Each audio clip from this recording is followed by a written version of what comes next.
Welcome to Cicada Rising, where fear takes flight and the truth lies in the shadows. Prepare to be captivated by true accounts of the supernatural, eerie encounters, and unexplained mysteries. Brace yourself for a journey into the shadows, where every whisper and every creak could be a harbinger of something beyond comprehension. Now let's begin. Mr. Vermeil, Katie called, raising her hand. I think I saw a man with a gun outside. There is no combination of words more perfectly calibrated to turn a teacher's blood to ice. The horror only settled deeper in my chest when I watched my kids go crowding around the windows, chattering excitedly amongst themselves like a shooting star was going by. I don't see him. Where is he? Oh, he's right there behind the tree. What's he look like? What's he doing? I couldn't see a thing out there myself. The thick, oppressive blanket of mountain fog that always settled on this school made visibility low in the best of times.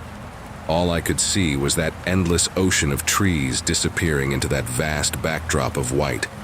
But I trusted my students and took their reports dead seriously. Get down! I finally shouted once I'd worked out the knot in my throat. Get down under the windows. Don't let him see you.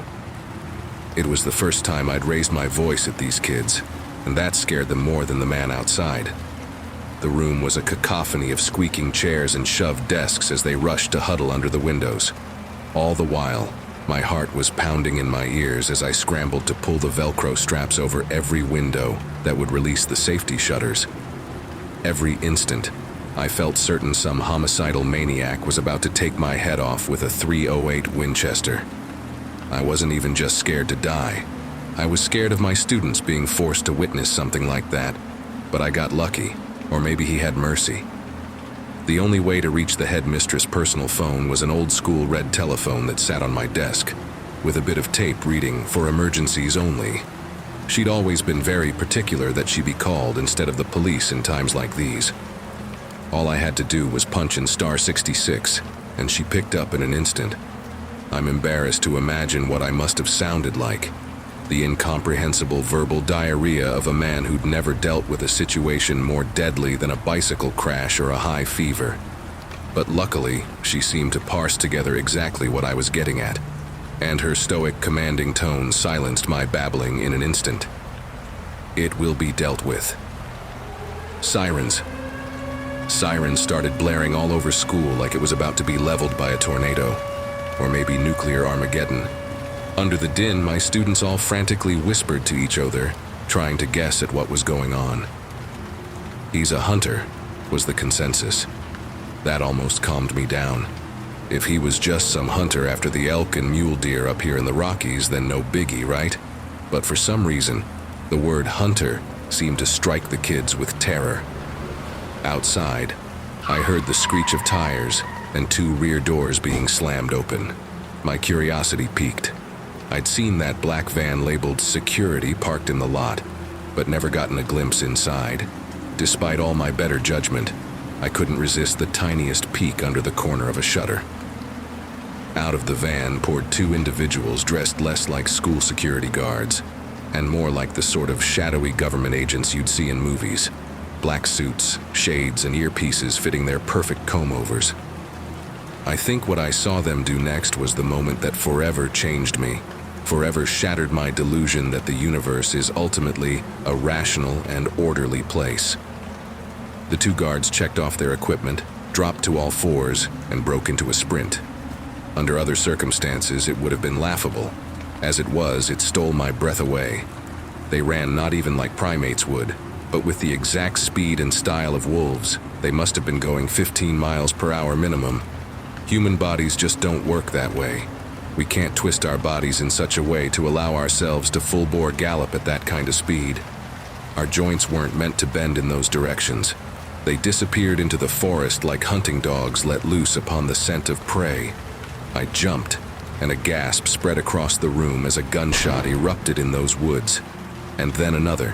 2 shots total, echoing down the foggy valleys of the mountain, scaring away the crows. Then came the long silence as I held my breath, waiting to see if the nightmare was all over, or just beginning. And then the screaming began. It started as a rumbling murmur, one I couldn't place. Then it acquired peaks and troughs, reaching pitches that managed to strain my ears. At its height, it almost seemed louder than the gunshots had been. It was a man's voice, at least at first, but then it devolved into something that didn't sound human at all. Like his vocal cords had been ripped into, and the only sounds he could still produce was to bay like a dying animal. Yet somehow, even that didn't horrify me as much as my students' reactions. They seemed relieved, even laughing amongst themselves as if this proved we were out of danger. The screams dulled, the sirens disappeared, and my students returned to their seats, staring at me as if expecting me to continue the lesson. It was all so surreal, like something out of a dream. Never before in my life have I been surrounded by people, yet felt so utterly alone. I tried not to break down in front of my own students. But unlike my class, I couldn't just move past what had happened, like it had all been no big deal. So, like a sleepwalking man acting on instinct, I did the first thing I could think of. I called the headmistress again. Her tone was flat, as if nothing was out of the ordinary. Vermeil. I wanted to scream at her, but words failed me. I was panting like a dog. I took a drink of water with a shaky hand. I need to know what that was. Mr. Vermeil, this phone is only to be used in the case of emergencies. Emergency? This isn't an emergency? There was a shootout outside my classroom. Where's the police, the press? They're not coming, she said sternly. It was all a false alarm. Nobody was hurt. Nobody was hurt? Are you hearing yourself? I heard a man wail like he was being fed feet first into a meat. I caught myself, glancing at my class. If you had heard the things I've heard, you wouldn't be so. When I employed you under the auspices of the Integration Initiative, it was because I was assured of your dedication to teaching.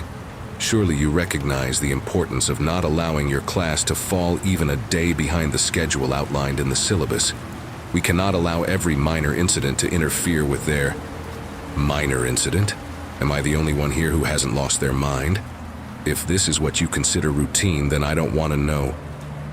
Mr. Vermeil. She spoke in that tone that always silenced me, as if she commanded my very mind. In the silence, she let out a long sigh. When her voice returned, I couldn't tell if she was leveling with me or humoring me. Tell you what, I can tell you've had a stressful day. Why don't you take the rest of it off?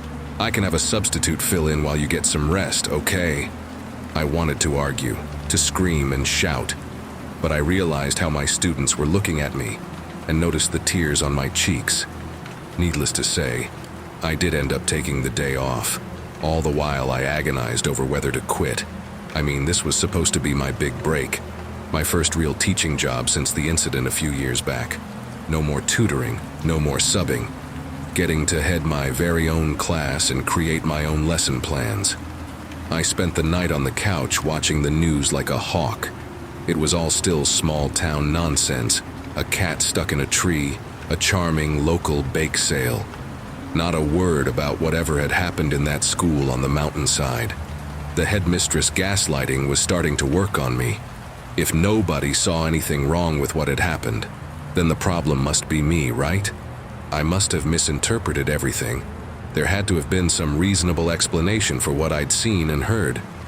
So the next morning, it was right back to work. The thing is, I've never gotten a good explanation for what the Integration Initiative was. I'd assumed it was some sort of remedial education program. After all, the bulk of my class was severely behind by 5th grade standards. Many needed to learn basic social behaviors, properly expressing their emotions, how to read or write, or even how to speak at all. The Hastings twins, for instance. They were brother and sister, or so I've been told, but near impossible to tell apart. They were both so androgynous, with flawless pale skin totally free of even a single strand of hair, even eyebrows. And they never emoted, never reacted, never even blinked. If you didn't know any better, you'd assume they were mannequins set up at their desks, positioned to stare at me in perfect stillness as I taught. But they were just one of the more extreme examples. A few were more like normal kids, just a little behind. Katie, for instance. When I had a quiet moment in class that day, I noticed her completing a maze in her coloring book with a crayon and beckoned her over. She sat politely across from me as I composed myself. "Katie, I just wanted to say, you were very brave to speak up yesterday. I know that must have been scary. School is supposed to be a safe place. If you ever need to talk to me about anything, you can just let me know, okay?" She stared at me for a moment and then said, as casually as you'd discuss the weather, "I hope he suffered." There was a long silence. I blinked, trying to register what I'd heard. "What?" "I hope he died real slow," she continued. Her face was blank, her tone flat. "I hope they took their time with him. I hope that he felt every moment of it." I wiped the sweat from my brow. That's not... He was a hunter, Mr. Vermeil. He deserved it," she insisted. "I hope they hurt him really, really badly. I hope they took him somewhere so they can keep him alive. I hope they're taking away his fingernails and his teeth and his eyes, and he's crying and screaming and..." "Katie," I suddenly cut in. "Do you remember how we talked about no subjects?" She nodded. After all, we'd spent a lot of time in class discussing what was appropriate to say. I continued, trying to hide the quiver in my voice. "Well, it's not appropriate to talk about, death and suffering." It was like a switch flipped. In an instant, Katie went right back to being just an ordinary little girl. "Oh, sorry, Mr. Vermeil, I'll remember that for next time." And just like that, she went right back to her desk, leaving me dazed and stunned like I'd just been punched in the teeth. Even now, I can't help but wonder what she meant by next time. I've learned my lesson. Never talk about what happened to anyone. Never even mention it. And the same goes for any other strange oddities I'm beginning to notice around the school, like the ditch full of the shed skins of something much larger than any reptile we have up here in Colorado, or the sound of loud TV static emanating from a bathroom I'm 100% certain had no television. All of it's completely normal to everyone around me, but I can't get it out of my mind. I still check the news and Google obsessively, but can't find the slightest mention of anything off about this place. I did, however, notice something on Facebook. Someone local was asking whether anybody had seen her brother, William, a heavy-set man with a big bushy beard who'd gone missing without even his PLB being able to report any location. The post had been made the day after the incident I'd witnessed. Apparently, the last time they'd spoken, William said that he was going out on a hunting trip. It's crazy what the human mind can adapt to if it's determined enough. I'm not some moron from a horror movie who goes poking his nose into every dark crawlspace when he hears a noise. When weird things happen here at school, I don't even offer them a second glance. I'm like a horse with blinders on, always looking ahead, never getting distracted. Something terrible may be going on here behind the scenes, but I figured that if I just minded my own business and focused on my work, it would never touch me. And that tactic actually worked, until last night. The moment I got to collapse on the couch at the end of every day was the only thing keeping me going. Once I was home, after all, I was certain I was safe from whatever was going on at work. I'd officially made it through another day. I'd been recuperating from my shift in standard fashion, wasting my life on the couch watching TV and drowning my woes in cheap beer, listening to the rain pounding on my roof, when something suddenly slapped me awake from my drunken stupor, the mention of the name William. I popped up in an instant, staring at the news report as if spellbound. They'd found his hand, and just as Katie had hoped, it was lacking all of its fingernails. Crews were being assembled to scout the woods for the rest of his body, and I prayed their search would lead them to the school. No dice. The hand had been found on a cliffside dozens of miles away. No foul play was suspected, only the ravages of nature. I watched as a forensic scientist speculated that a bear or coyotes either killed him or consumed his body after death by some other cause, judging by the hints of tooth marks along the cut to static. I groaned, missing the days of CRT television, when all you had to do was give it a good smack on the side. I was just about to give up and go grab another beer when my phone started vibrating in my pocket like mad. One of those doorbell cameras had come with the house here, and it had just buzzed me with 6 notifications back to back. Each read the same: motion detected at front door. I opened the attached photo and found myself dumbfounded. Again, static. It looked exactly like the black and white dominating my TV screen. I didn't even know those cameras could malfunction in that way. I tried to push the growing unease aside as I flicked through the photos, each as distorted as the last. Was a salesman at the door or something? If so, why couldn't I hear any knocking? And then I reached the 6th picture and gasped with such shock that I dropped my phone. It was an eye, a single eye, red and veiny and bloodshot, piercing through the static, with pupils so dilated that the iris looked almost completely black. It was as if somebody was pressing their face directly against my door camera just to stare back at me through my own screen, like they were peeking through a keyhole. I stared at my phone on the ground, my heart seizing in my chest. I knew it was just a still photo, but I couldn't help but feel I was locking eyes with something staring back at me. And then I heard crackling in my TV set and looked up to see it yet again. That very same eye staring at me from behind that blurring fuzz of static, gazing rapidly around the room before settling to meet my gaze. Its pupils dilated even further, as if excited by the sight of me. And then came a crash and roar that shook my home, and I screamed and fell to the floor, sure some demon was charging towards me. But it was only a bolt of lightning crashing down right outside my door, and my TV screen burned out. Every light in my home flickering and dying. A terrible silence and darkness settling upon my living room. With trembling hands, I reached for my phone to flick on its measly little flashlight. I know I was probably just giving away my position, but I just couldn't bear to sit there in that pitch blackness, knowing something could come at me from any angle in the dark. The faint outline of that black eye seemed to have burned itself into my phone screen, but I tried to ignore it. What was I supposed to do? My every primitive instinct was screaming at me to run, like I was some deer in the woods who could sense that the wolves were circling. But how could I escape something I didn't even understand? I hid in my bedroom, with all the superstition of a child who believes hiding under a blanket would protect them from the monster in their closet. Staring at my door and clutching my baseball bat like it would do anything. The static returned, outside this time. At first I thought it was just the rain beating against my 2 windows, but then I turned and saw a hint of white light pouring through the glass. I hid just in time. Something unfathomable walked slowly past my bedroom windows, which was doubly concerning given the fact I was on the 2nd floor. It had the shape of a man, I thought, at least the roughest silhouette, but it was composed entirely of static, like a TV screen tuned to a dead channel, screeching that static screech and bathing my room in that flickering white light. Even when it passed, I stayed hidden, too scared to move, to breathe, to even think. Tears were streaming down my face. I couldn't stop shaking all over. And then I screamed and jumped to my feet when my bedroom computer screen suddenly blared to life, roaring with the crackle of static that felt like an ice pick working its way into my brain.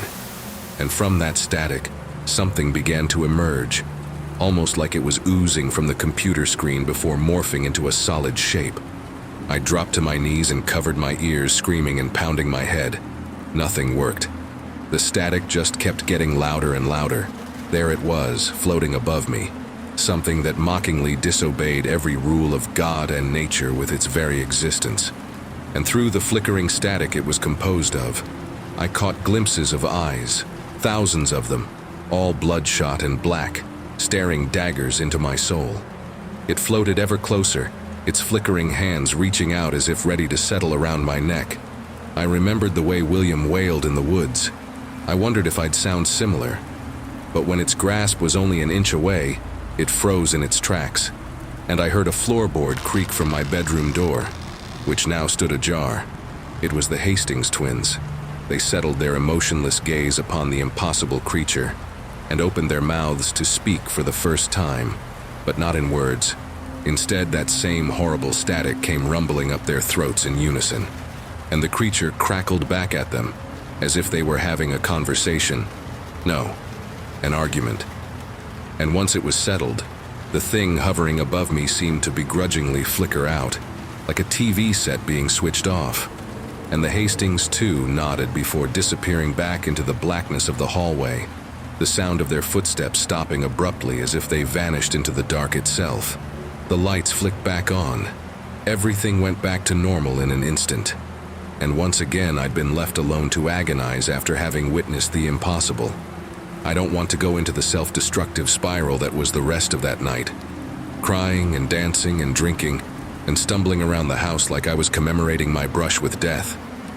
I didn't know what to feel, relieved or horrified or upset. I was crying one moment and laughing the next, slipping ever deeper into my budding alcoholism with every passing moment. But eventually, I finally settled on a single emotion: anger. My knuckles had almost turned white from how hard I'd been gripping the steering wheel as I tore through that dark and stormy night. I slammed my brakes in front of the school and looked up at it with a swirling, drunken hatred. And there, a faint light from the headmistress' office, just like there always was, even long after everyone else had gone home for the night. It was like she never slept. The headmistress was a woman of sunken cheeks and sharp, angular features. Harsh yet faultless, like she had not been born but was rather a sculpture chipped out of marble by some Renaissance master. She sat at her dreary candlelit desk in anticipation when I stormed in, as if she'd been expecting me. "Mr. Vermeil," she greeted, "how may I help you?" But I'd already seen that familiar, knowing look in her eyes. I scowled at her. "You know why I'm here?" "Perhaps I want to hear it in your own words." "Don't do that," I snapped at her. It drove me mad, that tone of hers. "You always speak to me like I'm some stupid child. I'm not. You aren't pulling the wool over my eyes anymore." Her brows raised almost imperceptibly. Did she not even realize she'd been doing that? Or was she just surprised I'd called her out?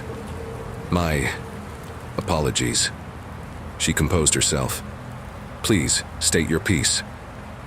I sat down across from her, collecting my thoughts. "Now, I have put up with a hell of a lot for this job. Not for you and not for the money, for the kids. But there's something wrong going on here, and I am not going to let you tell me everything's fine and dandy. Not this time." I jabbed a finger at her.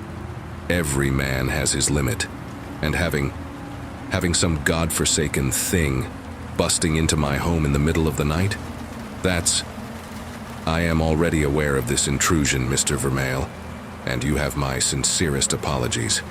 It is unprecedented in the history of this initiative," she said in that same even-handed tone. "A parent was upset with the Hunter incident from the other week, and somehow deemed you worthy of the blame. The Hastings family is brand new to us, you see, and doesn't quite understand how things work here. I shall see to it that their behavior is corrected." I slammed a fist against the desk. "A parent? You act like this was some botched PTA meeting. The thing that busted into my house wasn't even human." I leaned in close. "Headmistress, I'm telling you for the last time. I'm not some useful idiot you can keep in the dark forever. You need to tell me what's going on here or I walk, simple as that." There was a long pause, and in that silence my mind ran wild. My nerves faltered. Maybe I really am one of those morons from a horror movie, I realized. I'd just waltzed into the headmistress' office all alone and ranted about knowing far too much. If there was some sort of conspiracy going on here, what was stopping her from disappearing me at that very moment? I braced myself for those things in the security uniforms to kick down my door, but instead, the headmistress slowly stood and turned to face the window with her arms crossed behind her back, watching the raindrops roll down her window. "Do you know the one thing that unites all sentient things, Mr. Vermeil?" I blinked. No, I don't." "The capacity for parental love," she explained. "Even penguins will guard and warm their eggs for weeks. Elephants will nurture and rear their calves for over a decade, etc., etc. The love a parent may have for their child is one of the very few ineffable qualities which unites all intelligent species." I know what you're about to say. Yes, there are true monsters out there of every kind who neglect or abuse their children. But that is their choice. their own sin. It is not innate to them. In the end, even the darkest devils or most wicked fiends are capable of making the choice to love their own children. She turned to me and her gaze was hard and cold. I'd never seen her so on edge. Now, I want to imagine that you are of a species that is reviled by all the world, despised and feared by all mankind, considered the stuff of nightmares and urban legend. Perhaps your reputation is well earned. Perhaps you've come to accept your life as a thing of horror. Lonely, dreaded, but free. Her heels clicked against the wood floor as she stepped closer. But would you not want better for your children? Would you not want them to have, at least, the option of living in a world that accepts them? There was a tinge of emotion in her voice, the first I'd ever heard. That is the Integration Initiative, she concluded, gesturing to the photos littering the walls of smiling alumni. We offered you all a truce in a war older than the very mountain we're standing on. I stared at her, breathless, slowly working up the courage to ask, "We?" As if on cue, lightning struck seemingly just outside her window and lit up the room in its ghostly blue glow. And in that light, the headmistress shadow appeared to encompass her entire half of the room. It had the shape of something not only inhuman, but which defied all natural laws, some impossible cyclopean beast adorned by 1,000 writhing, grasping tentacles, the sort of creature I could imagine pulling entire ships down beneath the sea in some bygone era. But the lightning passed, and all it left was the woman standing before me, staring me dead in the eyes. Do you understand? What else could I do but nod? I think it's time to face facts. I really am no different from those morons in horror movies after all. I've been doing a lot of poking my nose where it doesn't belong recently. Recently I found something interesting in one of the old storage closets. A school photo marked September 2014. There, the headmistress was in the back, and I could almost swear I saw a smile there, which I'd previously thought impossible. But she wasn't the only face I recognized. That little girl in the bottom right. It had to be Katie. Sure, she looked different, blank and robotic and expressionless, like the Hastings were, as if she didn't quite realize how to act human yet. But it had to be her. Sure, it was chronologically impossible, but at this point I was ready to believe anything. I beckoned her over to have a seat next to me at recess, photo in hand. "Hey, Katie," I greeted. "Sorry to interrupt, I just wanted to ask if this picture, well, looked familiar to you." She took one look at the photo, and the biggest grin dawned on her face. "Ooh, haha. Yeah, I remember that. That was when I first got here." She held it in her hands and started laughing giddily at the sight of herself looking so stone-faced. "Look at me. I look so goofy. Man, I really had no idea what I was doing back then." "Are you sure? Because this photo, well, it was taken around 10 years ago. According to your file, you would have been a baby when this was taken." I took a deep breath. "Katie, can I ask how long you've been going to this school?" She froze. That big grin slowly fell into a frown, her voice lowering. "That's one of the things I'm not supposed to tell you." She shrugged. "Sorry. One of the things? Oh, God only knows just how many things even my students know about this school that I'm hopelessly unaware of." I think she could see the despair on my face because she tried offering something else in recompense. "But I can tell you about him."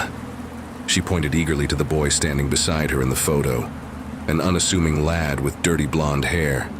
I'd never seen him before. "You see him? His name was Elijah. He was my very first friend ever. He was the headmistress' son. Did you know that?" "No, I had no idea." I shook my head, flabbergasted. I couldn't imagine that statue of a woman having any family whatsoever. "Wait, was? Can I ask what happened to him?" She looked left and right before leaning in and whispering furtively in my ear, "Hunters."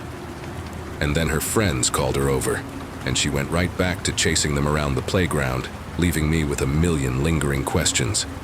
I'll be honest, I'm not coping with all of this terribly well. I'm already lapsing back into old bad habits, There's a good reason, after all, that I was fired from my last real job. But the moment I step onto school grounds, I force that smile back on my face. Can't let the kids know that there's anything wrong with old Mr. Vermeil. But I'll be honest, sometimes when I see them, I just can't help but wonder what hides beneath those masks of human skin. Am I doing the right thing here? The social skills I'm teaching were supposed to help them live a normal life, but what if they don't end up choosing that path? What if one of them instead opts to follow in their parents' footsteps and grows up to apply the skills I taught them to lure in human prey, blend into society like a skinwalker, and pick people off one by one? Would that blood be on my hands? It was just as my doubts were at their peak when I received the first text from an unknown number. I was ready to dismiss it as typical spam, but opening it stole my breath away. It was a distant photo of me and Katie as we'd just been talking, and judging from the angle, it must have been taken from inside the school. I quickly glanced up at the upper windows, but saw no sign of any silhouette staring back at me. Accompanying it was simply the words, "Do you know what she is? Do you really, truly know?" I know I should have blocked the number and immediately contacted the headmistress, but curiosity burned in my chest. I needed to know. So I replied honestly that I hadn't the foggiest idea. The next text came almost instantly. "This is the trail of death her mother has left behind in her wake. Study it carefully." Accompanying it was photos of several clippings from old local newspapers from various countries and decades. The first came from the cadre of Moldavia. An old man complained to the municipality about a terrible buzzing that would echo across his fields for hours at a time. And then the letters stopped, and 3 months later, his body was discovered. Part of the reason it took so long was the complete absence of the stench of deterioration. It was though he'd been embalmed in his own bed, all fluids drained and organs removed with surgical precision. Cause of death was ruled as exsanguination. The next came from the forests of the Cameroonian highlands. A married couple and their child had gone out on a routine hiking expedition and excitedly texted a friend about an immense bird they'd seen that had briefly blotted out the sun. That text was the last time they were ever seen or heard from. A week later, a farmer saw one of their skins fluttering in the breeze. That's it, just the hollowed, transparent, dried-out set of skin. The farmer had attempted to catch it, but the skin blew away in the wind like discarded wrapping paper and was never recovered. That was just the start. He had a whole laundry list of articles, and poring over them brought tears to my eyes. Oh God, those poor people. What kind of creature could even do that sort of thing? My eyes drifted back to Katie, and I wondered again what lay beneath that disguise. Given the age of that photo, was she even truly a child? For all I know, she could be older than I am. Another text. "This place is playing you for a fool. I know what's really going on here. Meet me in your office." In my dinky little office, nothing. Doubt crept in. Was this some sort of test set up by the headmistress? I was just about to take my leave, when suddenly, an unfamiliar voice opened up from directly above me. "Mr. Vermeil." I looked up and saw a face staring down at me from the vent grate in the ceiling. No, not a face. It had all the features of a face: eyes, ears, nose, smiling mouth, but all arranged in the wrong order, as if plastered wantonly to a discolored lump and dough ball of flesh. It felt like something out of a dream. I stammered blithely, uselessly. The meat started to push forward, dividing itself into 5 neat sections through the slits in the vent grill like a human body being pushed through a pastry cutter.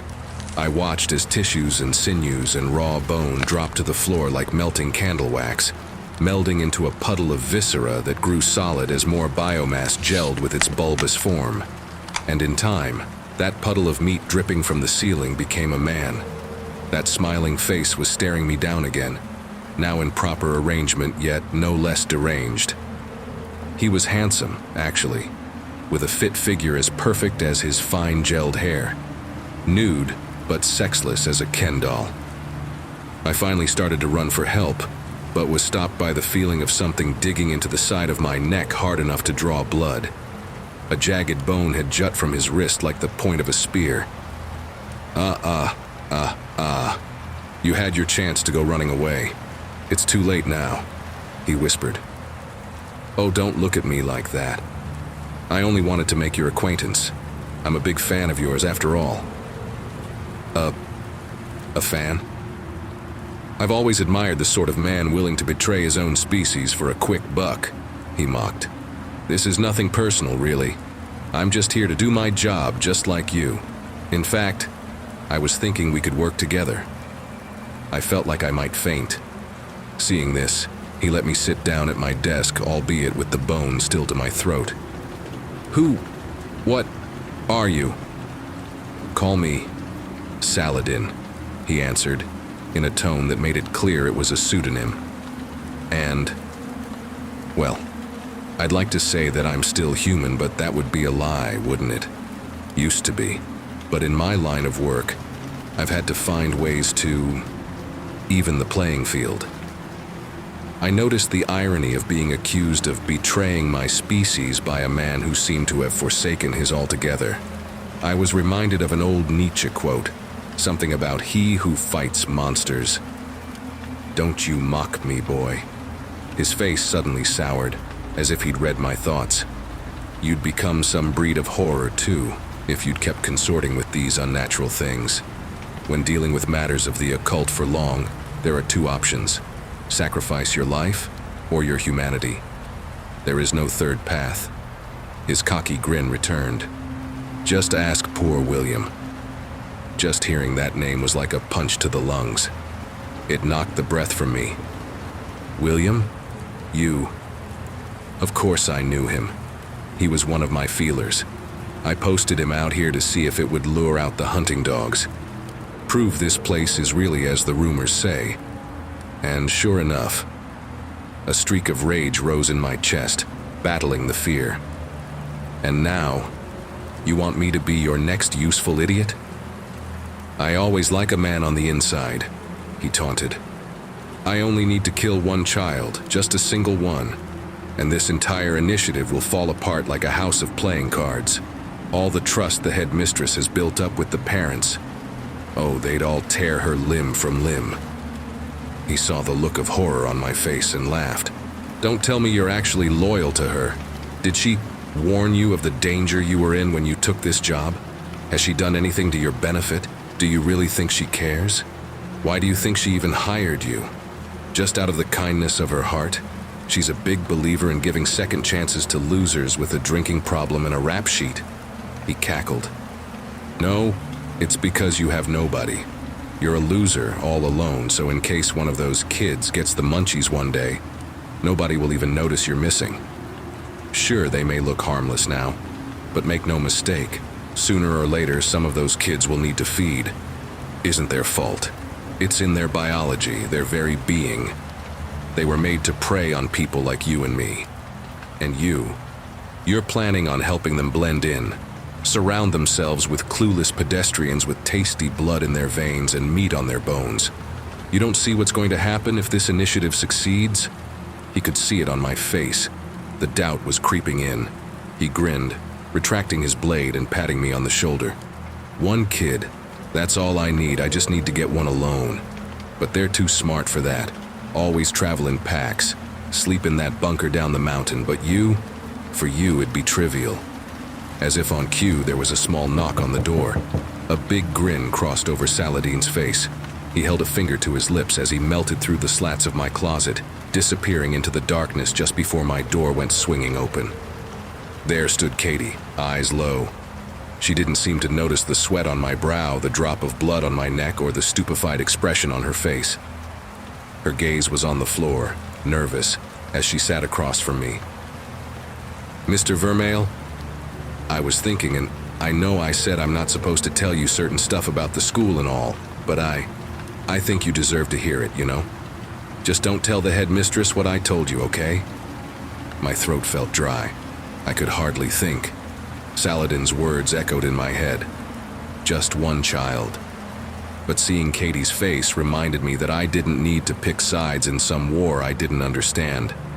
Sitting across from me was a child I'd been tasked with protecting. That was all I needed to know. Thank you, Katie, but I really think you should go. Play with your friends, or it's really no trouble. I don't know why she wants to keep so many secrets from you anyway. It's not like you won't figure it out sooner or later. She didn't notice the droplets of liquid meat that were Saladin blowing in behind her like raindrops caught in a heavy wind. By the time flesh and sinew reformed itself over her face to muffle her scream, he'd already had her ensnared. It was like an anaconda coiling around its prey, the way those ropes of tendrilled, bubbling flesh entwined themselves around her, and Saladin's face emerged from those slivers of meat. Little Miss Katie, isn't it? Must be my lucky day. Your mother is a busy woman, you know. My client lost every single little person he loved to that thirst of hers. He was drawing something from his throat, some kind of black dagger, pulling it up like a sword swallower. I don't know. I wasn't paying attention. I'd leapt into action the moment he was occupied. Maybe all those horror movies paid off after all. If there was anything they taught me, it's that any creature built of constantly morphing flesh always had the same weakness: fire. All it took from my desk was a half-empty can of deodorant and my dad's old lighter. I plied my makeshift flamethrower to whatever part of that oozing, fleshy mass looked the most exposed, pink, and vulnerable.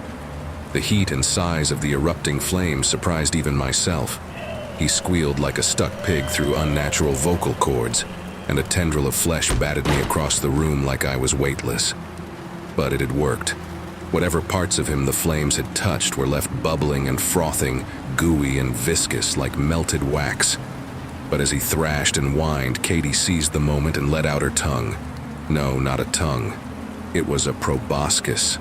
A long, black spiral tube like you'd see on a butterfly.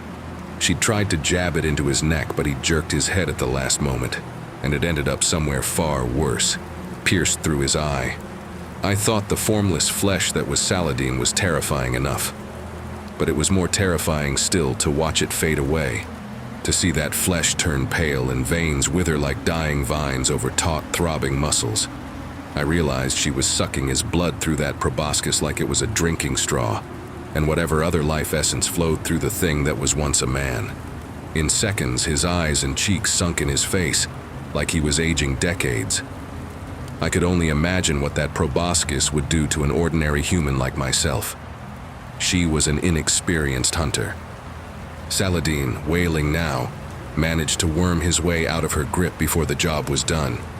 He took off through the window, seeming to evaporate as he smashed through the glass, letting the wind carry off those droplets of meat and empty veins as he scattered himself to the breeze. And yet again, another horror had gone as quickly as it had come. Katie pounced on me. I'd cried out for a moment, assuming she meant to turn that proboscis on me. But instead, she wrapped me in a hug. "Mr. Vermeil, you saved me. I know that we could trust you. Ooh, you're the best teacher ever." I hugged her back just as the headmistress and the hounds from security came kicking down the door and found an office covered in bubbling viscera. I told the headmistress everything. In retrospect, I was shockingly honest. She was just as stoic as always through most of it. But the mention of the word Saladin inspired a look of horror I'd never seen in her before. Him? No. He couldn't have found us, she whispered to herself, cupping a hand over her mouth. I'm laying in the infirmary now, being cared for by a nurse with a third eye and no interest in hiding it. That would have horrified me before. Now I just cracked a smile. For better or worse, I've picked my side. I'm sticking by these kids, even if it leads me straight into hell. Something just occurred to me. These last few nights have been the first in years I've gotten through stone sober. Having a few beers after work was just a matter of course, like taking medication before bed so you won't feel sick. If it was a particularly bad day, I'd end up overdoing it and condemn myself to wake up the next morning with a murderous hangover and the knowledge that yet another potentially productive afternoon slipped right through my fingers. But now, I feel focused, fulfilled, like I'm doing something that matters for the very first time. The headmistress has the place under lockdown, of course. every window covered and sealed, multiple lanky security agents attending every class, gas occasionally flushed through the ventilation system. For a woman so emotionless, the slight perspiration on her brow was basically her equivalent to a nervous breakdown. And yet, of course, she demanded that her precious teaching schedule be maintained, through thick and thin. I didn't mind. I liked to think that I was helping keep the kids sane, although really it was more like the other way around. I noticed the kids didn't bother to hide their less human features anymore. Like Billy's arm stretching a macabre 17 feet to collect his graded papers from my desk, or Abigail climbing along the walls like a spider during recess. It made me smile somehow, like they were letting me in on a secret world most people would never get to see. I was just reading them a cute little book about how a human boy and a wendigo learned to set aside their differences when the bell rang. And there she was at the door, ushering me with a finger. "So who is this Saladin guy anyways?" I asked as she led me down the hall. "A hunter, perhaps the most skilled we know of in the modern era, with a reputation for being capable of punching above his weight class, so to speak," she explained. "We thought we had him occupied chasing false leads across Bangladesh. To think that he was here in America all along, that he was slowly narrowing in on our exact location all this time and we never knew." She clenched a hand into a fist. For her, the equivalent to screaming in frustration. "Why did he decide to target me?" "Because you're the first fully human teacher this school has ever had," she confessed. "You were an unprecedented experiment. Even though it may introduce many risk factors such as this, I thought it would do good for the children to have experience with a regular everyday human." "And did you really choose me because I was a loner? Expendable?" She didn't hear that question. Or maybe she just pretended not to hear it. Saladin always pursues more covert means of achieving his ends at first. He likes to take his quarry by surprise, but if that fails, as it now has, his plan B invariably involves some form of, well, overwhelming force. She sighed. "But there is some good news, at least. Thanks to the efforts of you and Katie, he was forced to leave behind his weapon of choice." From her sleeve, she produced that blade that Saladin had been pulling from his throat. The one that would have dealt Katie the killing blow if I'd just been a second later. It was jagged and black and looked primitive, but a bit dazzling with the scarlet streaks embedded into its surface. "What's so special about it?" "It's a blade of obsidian damascened with a glaucophotis. To put it simply, it can cut through anything." I reached out to feel its shiny surface, but she jerked it away from me. "I would recommend you avoid it even so much as touching it. It may have deleterious effects on a regular human." For some reason, I was reminded of Saladin's words. When dealing with matters of the occult for long, there are two options: sacrifice your life or your humanity. There is no third path. We came upon a heavy iron door in some obscure corner of the school, and she set about unlocking multiple tiers of locks. "I apologize, Mr. Vermeil. I know you appreciate your autonomy, but I must insist that you remain within the complex for the duration of the lockdown," she said. "That means staying in the dorms, the bunker down the mountainside. I'm sure you've noticed it. Is this some sort of secret path? The school's access tunnels provide secure routes to many places, but I must confess, while the school itself was made to provide a safe and welcoming front for human visitors, the tunnels were not. They were never intended for your kind." She paused. Even she seemed the slightest bit nervous. "There are many dangers down there, so I must ask that you stay by my side and do exactly as I say when I say it. Are we understood?" She didn't have to ask me twice. I immediately saw what she meant when she said these tunnels weren't designed for human use.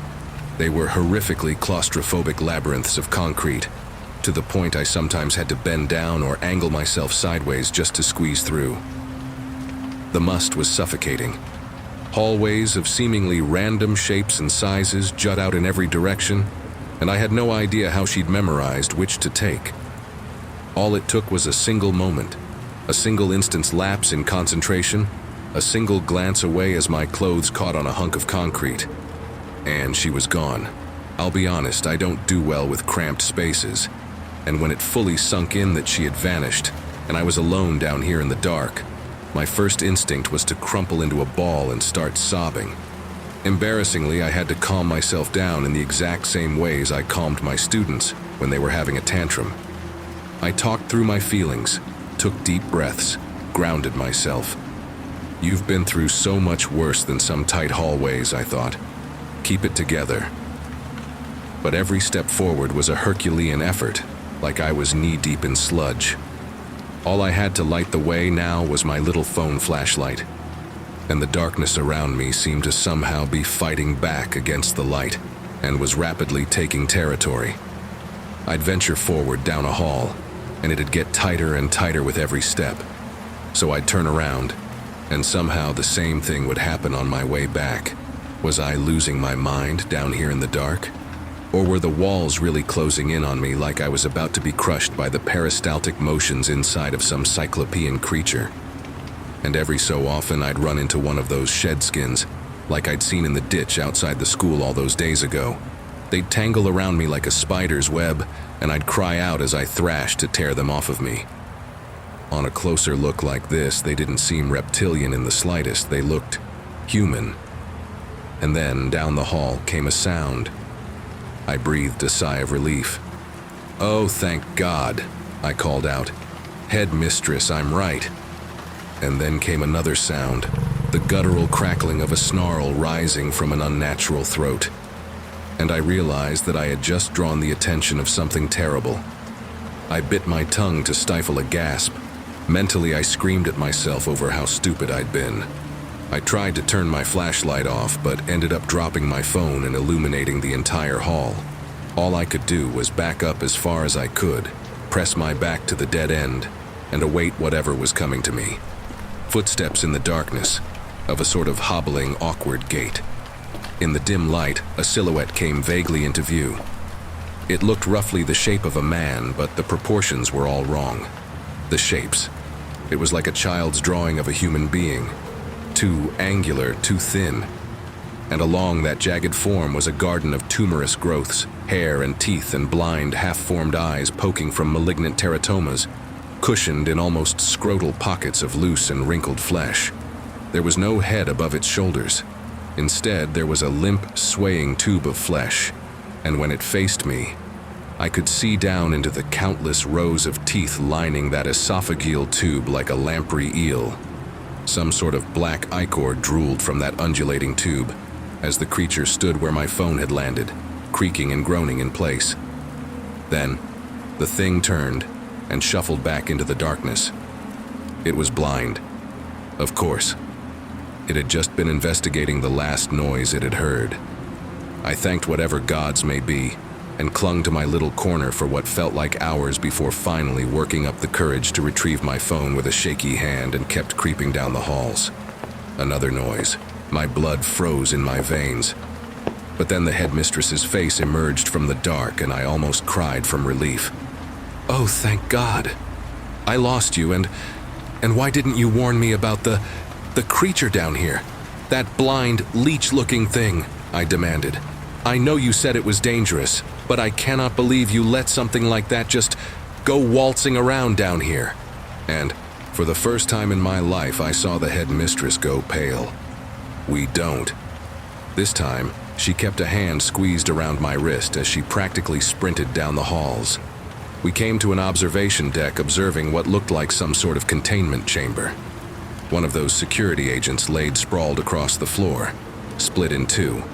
The chamber below was littered with those shedskins, as well as chunks of other things I couldn't name. She looked down on the empty chamber with bewilderment. "The cancer, it's really out. Who would ever do this?" "The cancer? Why's it called?" She swallowed her fear. "Because that's simply what it is. A walking cancer. Cells growing and dividing aimlessly, uselessly, limitlessly." She gestured to herself. "From it, we grow these human skins we wear. Guide its ceaseless growth to build our new bodies, piece by piece. automatically in accordance to some built-in schedule. A red light clicked on in the containment unit, accompanied by an industrial wail. Chunks of red viscera dropped from a tube in the wall. And amid the meat, I swore I saw hands, feet, clothes. "You feed people to that thing?" She sighed as if my human emotions were an inconvenience. "The meat is recovered from cemeteries and morgues. Don't lose your composure now. We have to focus." She laid out the situation. Every cancer wants to spread, wants to feed itself. It'll find a way out before long, and when it does, that won't exactly bode well for the people of our cozy little mountain town. Whoever did this disconnected all emergency switches down here, and we didn't have any signal. We couldn't go all the way back to gather reinforcements. We had to handle this now. On our way out, we found another of those security agents, sat near one of the control consoles by the containment chamber security airlocks. This one, I almost didn't recognize as human at first. A man-sized tumor had mostly consumed him, that hairy, throbbing mass bulging as we neared, as if sensing we were threats. Only one arm and his head poked free from the malignant growth, eyes wide and yellow, mouth hanging open breathlessly. The headmistress stood over him, coldly. "It was you? You did this? May I ask why?" He croaked out a few words in a slow wheeze.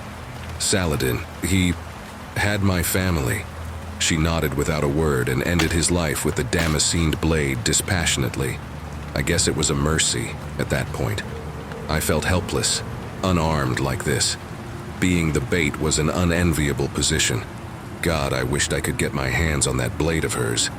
I was fighting a panic attack as we went creeping through those halls again, until the headmistress stopped us with a raise of her hand. I was confused for a moment until I strained my ears. There it was, that wheezing, shuddering croak from down the hall. She gestured. I nodded, took a deep breath, and got into position. She hid around another corner as I braced myself, and clapped. The immediate roar from down the hall sent such chills through me that my legs almost gave out from underneath me. The thing came sprinting down the hall full force, drool flickering everywhere as its tube-like head flopped around with its movements. I closed my eyes and awaited the end. The headmistress popped out at just the right time. Seizing the moment, she stuck her blade right through the thing's back, leaving it thrashing on the end of it like a field mouse impaled by a spade fork. With speed no human could match, she took chunks out of it, the sort of chunks that even it could not heal back. But it wasn't enough. With a swing of its long head, it batted her away. And when I stepped forward to help her, it impaled me through the chest with that writhing tube and stole my breath away. I was pale and shivering as I held my hands against my bleeding wound. This is it, I thought. This is how I die. The life that flashed before my eyes was dull and boring, but at least it got pretty interesting right at the end. But darkness didn't come creeping around the edges of my vision like I expected. Instead, I felt a tingling down below. I looked down at my chest and witnessed the wound closing. Wait, no. Metastasizing. Bulging pustules of permeating tumors filled the gaps in my flesh, rife with patches of hairs and little chunks of teeth, just as the creature itself had been. I screamed at the agony of it, as the cancer cracked through my ribs and pushed my heart and lungs aside. And then those thin, bony hands settled on either side of my head and yanked it upwards with a strength that should be impossible to them. In a rational world, it would have ripped it off. Instead, I felt jolted high in the air and realized my neck had been extended a good few feet through sheer cancerous tissues, like a character from some morbid cartoon. My head bobbed on its distended neck like a jack-in-the-box, as I was left staring down at my own body. Every single thing the creature did to me just created more of me to fill the wounds. Oh God, I thought, it won't even let me die. It was the very distant singing of birds down another hall that ultimately drew the beast's attention away. It visibly quivered as it realized it had found its way out. All we could do was watch as the thing tore off into the darkness, roaring to itself as if in triumph. I don't know how many hours have passed. I'm in the infirmary now, largely returned to normal. The three-eyed nurse seems bored even as she treats me with medicines and surgeries no earthly doctor would ever recognize, reversing, slowly and by degrees, the impossible ways the beast had twisted and reshaped my body. I've at least regained some control of my physical faculties, but in the process, I've been exposed to whole new categories of pain. Types of agony I thought were impossible. Types I never would have had to know had I gotten a job at any other school in the world. But the poor headmistress in the bed next to me seems more miserable. Still, shell-shocked even. Her eyes sunken and haunted. "He'll be back," I can hear her whisper. "He'll let the cancer gorge itself, grow and grow, and then he'll be back." As we conclude this bone-chilling installment of Cicada Rising, we urge you to join our community by liking, sharing, and subscribing. To submit your own stories, contact us at mhpicadon@gmail.com, including Cicada Rising in the subject line. Until our paths cross again, remember, the darkness is only as frightening as the secrets it conceals. Stay vigilant, stay connected, and keep the fear alive with Cicada Rising.